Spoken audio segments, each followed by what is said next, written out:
Tennessee, Tennessee prison system in crisis.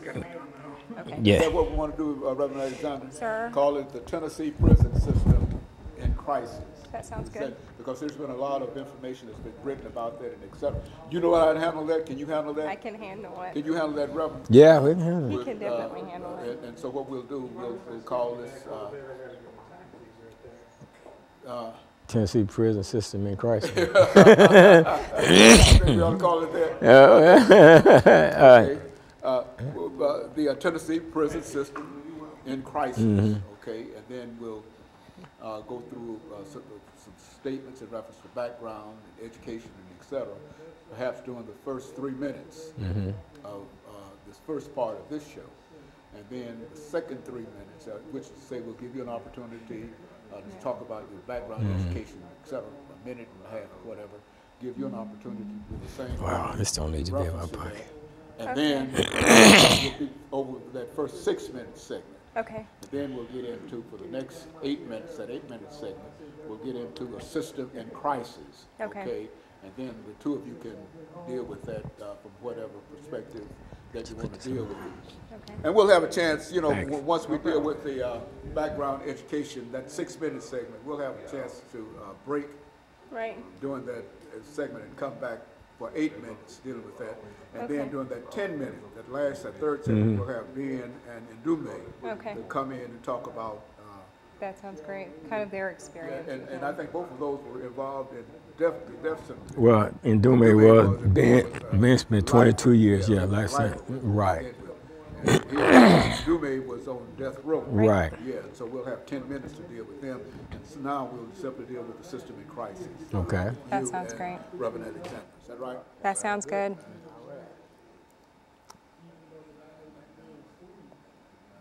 Quiet on the set.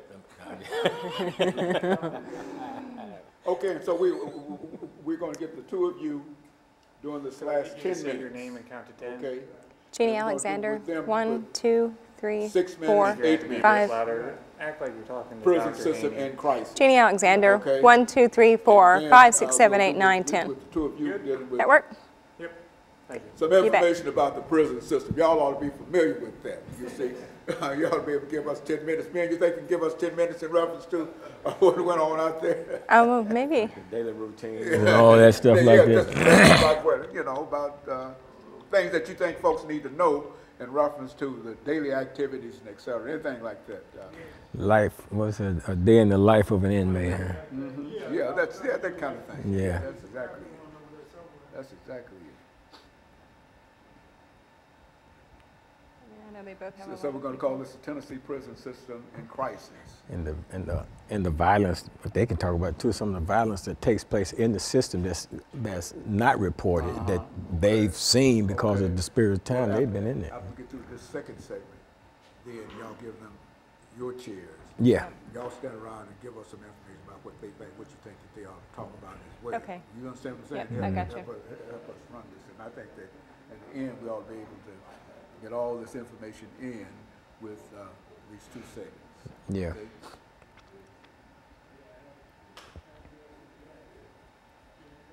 Okay. You look well. You Ma'am, look about God 10 has years been good younger to every me. time I see you. What are you doing? That is a good Pastor thing. Walker knows he's been good. Ain't he been good? Yes, sir. I always say that. Yes, sir. You better watch it. I might do the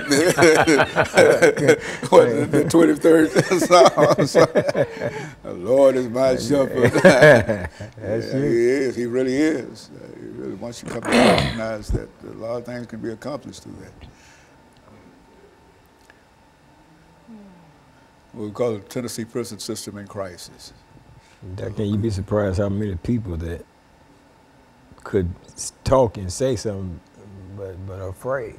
I contacted a number of people for the show who are like working now on the inside, and some who have quit, and people are afraid. You know. Well, I don't want to say anything that would jeapurdize anybody. I mean, I'm not going to use anyone's name, yeah, but I think it's safe to say that there are people who at least contacted my organization who currently work with the department who are looking for guidance and help and are afraid for their jobs. Okay. And so we'll have this first 6 minutes, introduction, you know, background, education, etc. Then we'll do that for 6 minutes, a couple of minutes for the two of you, and then we'll take that break and we'll come back for 8 minutes and talk about system in crisis, okay?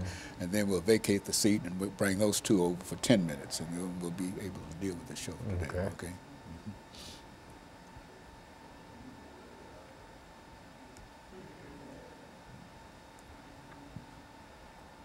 What time do we get started? In a couple minutes, they're queuing up the servers to roll. We actually got out here early. Yeah, let's see. Get out here. We've got 2 more to do after this. Oh, yeah. 30 seconds We have out. done 2 this morning. We're almost there.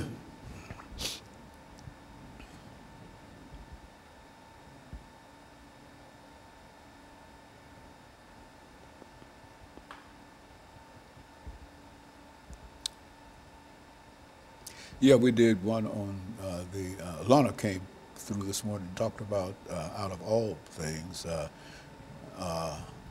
life and times of Oscar Schindler.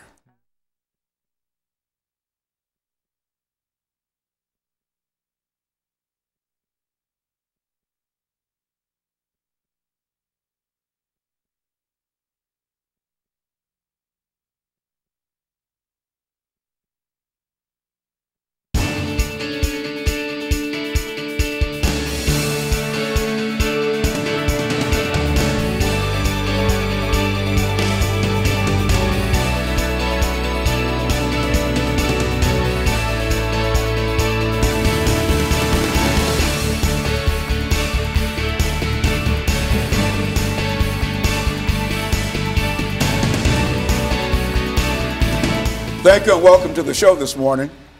The topic this morning is the Tennessee prison system in crisis. And we're fortunate to have with us to talk about some of the issues dealing with the Tennessee prison system, Pastor KWalker, as well as Reverend Jeannie. Alexander. How did I do that? Huh?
Thank you and welcome to the show this morning.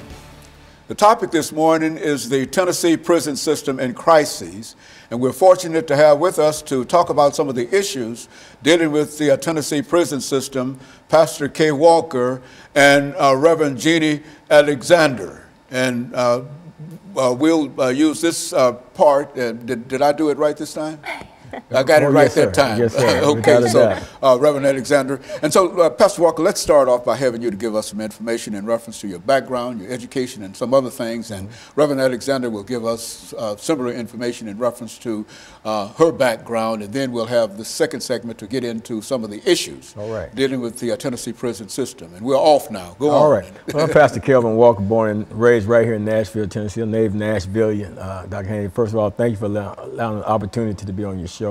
Educated in public school systems here in Tennessee up until a certain point. Was not a desirable character coming up as a young male in this country, and got in a lot of trouble and stuff like that. Eventually got kicked out of public school systems. But from there I went into the military, went into the Navy, got out of the Navy, got a GED, spent some time at Tennessee State University studying clothing and textile. I wanted to be a fashion designer. And from there, of course, all during that time, I was on drugs, and I got strung out on drugs, and ended up, that blew my, my college pursuit right there. Ended up incarcerated in Tennessee State prison system.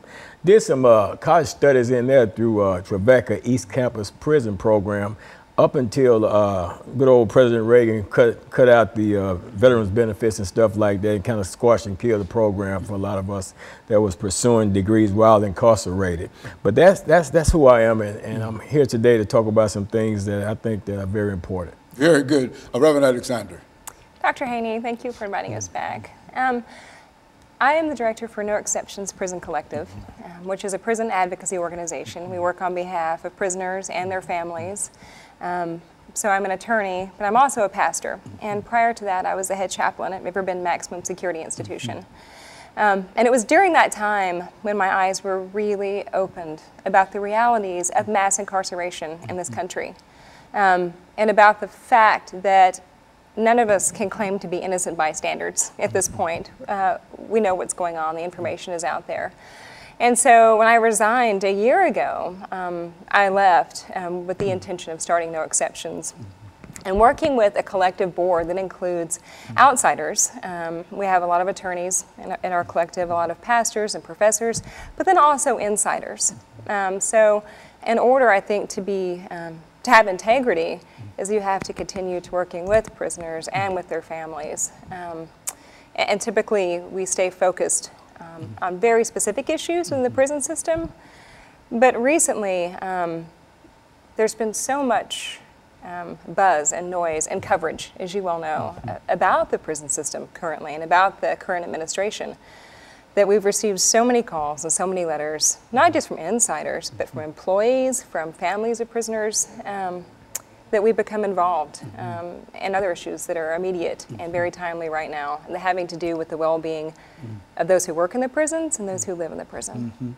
And so this would include some of the issues, Pastor, that you think are important in terms of this crisis that we talk about. Oh, without a doubt. You know, one of the things I've always said in a lot of previous shows that we've done here on Comments, Dr. Haney, is that one of my purposes is to change the signal that's being from the prison system back into society. Because there's this process that takes place where we'll follow the individual from the crime scene throughout the judicial process all the way to the gate or to the walls of the prison system. And from there, we drop them off and not realizing that individual pursues life while incarcerated. And of course, at some point, many of them are returning back into society, but the prison system is sending a signal out that suggests to society that everybody's in there is low down dirty, they're just scum of the earth, they're no good, even though the purpose of incarceration is for rehabilitation and punishment, but they send a signal out that says these people never change. And so therefore they use that to justify all the methods and means that they use against people to basically dehumanize people that are incarcerated in the prison system, and create all these systems that are in place that really sends an individual back into society if that individual does not take the initiative to work on themselves, worse off than they were in many cases when they went in there. You know, and I say that because you take, for example, you lock a man in a cage for 23 hours out of a 24-hour